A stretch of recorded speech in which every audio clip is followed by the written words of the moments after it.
Hey, I'm Kayla, or Freak Show, as most of you know me by, and before we get into the video, I just wanted to say that this is something I never thought that I would be making.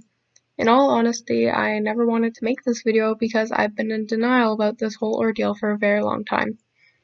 It has taken me a very long time to come to terms with this entire situation, and until now, only my three closest friends and my parents know about what really happened between me and clublionx nightcore. I am making this video because I feel it is important to shed light on who this person really is before someone ends up getting hurt by this man. Or rather, someone else. So, around 4 years ago, in 2016, I made this channel, and during this time, I was completely new to the music promotion scene, and I was mostly watching other channels to get inspiration for my own videos.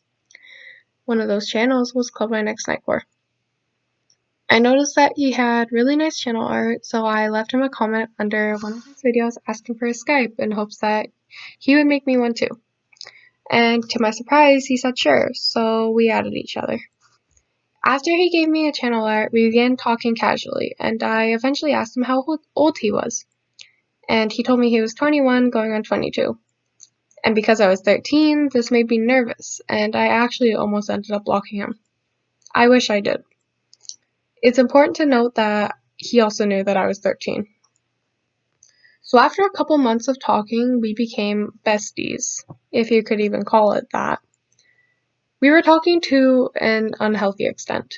In fact, we ended up talking on the phone for upwards of 5 hours a day, even though I was in 8th grade doing school full time. So as time passed, I actually developed feelings for him. However, it was not until December of 2016 that I told him I loved him. I'm using this term very loosely because I was a child at this time and did not understand what love was. Initially, he rejected me, and I got over it fairly quickly. Despite this, on January 2nd of 2017, he texted me saying that he had feelings as well. I was over the moon, and we started dating. It goes without saying that we weren't really dating, due to the fact that he was 22 at this point and I was 13, but I digress. On February 13, 2017, I turned 14. I remember that me and Clubline had spent the entire night texting and calling. By around 7 a.m., I had to get ready for school. I remember how Clubline alluded to the fact that he wanted me to send a picture of my chest, and being a clueless and naive 14-year-old, I sent him the picture. I was both insecure and inexperienced in relationships, and he took advantage of that. This sexual abuse was not a one-off encounter, and it would range from inappropriate texts to voice memos to videos and pictures being shared between us. I do not say this lightly when I say that clublionx nightcore is a pedophile who is not afraid to take advantage of vulnerable young girls on the internet. I would be lying if I said that I'm not afraid he has hurt someone in real life already. This cycle of abuse continued until I was about 15 and a half years old. We did eventually break up for a short period of time, however we did get back together in February of 2018. One last time when I was 15. He was 23, by the way. Because he told me he loved me, I was confused. So I asked him why he thought this, and he told me that it was because he was able to do inappropriate things to a picture I sent him while I was eating dinner with my family.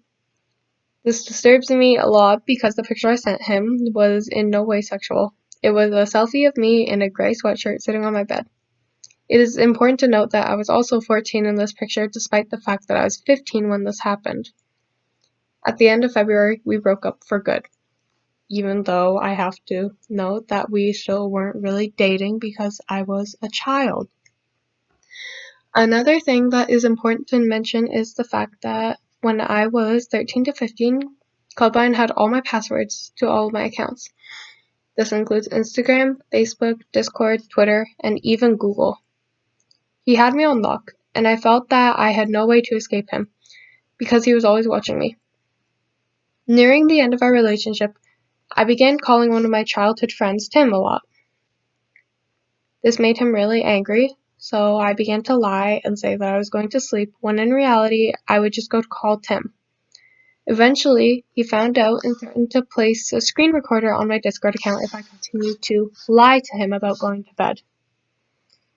He would not hesitate to verbally abuse me either. He would call me horrible names on a daily basis. He would slut-shame me by calling me a whore, thought, slut, and degrade me by calling me a bitch, even when I started to cry. And when I did cry, he would call me an attention seeker and tell me to shut the fuck up. I was 15. There were times when the abuse was so bad I would start having panic attacks, and my mom would force my bedroom door open at ungodly hours because I was crying so hard. Despite this, I never told my mom why I was crying or why I was so upset, because Clubline had convinced me that I was the problem. He has told me that I deserve to be dead, beaten, and raped numerous times. Even though he said these things to me every day, I never grew numb to them, and they always hurt. He made me believe that I was a horrible person. I have struggled with depression and suicidal thoughts since I was 7 years old. However, I have only attempted a few times. One of those times was when I was at school, and I was deeply hurt by his comments. When I told him how I was feeling, he told me to go do it, and promptly deleted the messages. I saw it, and he knew I saw it because I started typing, and when he saw that I started typing, he deleted it. But after that, I began walking home, and when I got onto the main road, I jumped. I felt so alone and so isolated from my friends and family and just so trapped. It felt like the only thing I could control was whether I lived or whether I died. Needless to say, I did not die, and the car swerved at the last second and ended up hitting the curb instead of me. It was another 2 to 4 months before I was able to make a new account and cut Clubline out of my life completely, and I've never felt more free in my life than I do now. Thank you for giving me the time to share my story and what really happened between me and Clubline. I don't want any other person going through what I did. That man, he changed me. And this type of thing you just don't get over. And I can't imagine sitting quiet anymore because I'm so afraid that it will happen to someone else. And I've spent so much time being afraid of what will come of this video of me speaking my truth and what happened. But after I finally opened up to an old friend of mine about the situation, I felt so free. Like I didn't have to be afraid anymore, and that I'm not so alone. So I decided that it was important to share it with you guys as well. To close this video, I wanted to leave you with a message, Clubline. Stay away from young girls. The trauma you have burdened me with will affect me for the rest of my life, and you will never understand for how that makes me feel. You are a fool. You are a predator. And you hurt children. And I honestly doubt that you made it this far because you are a coward who cannot face yourself. And I'm making this video to protect young people, specifically young girls, from you.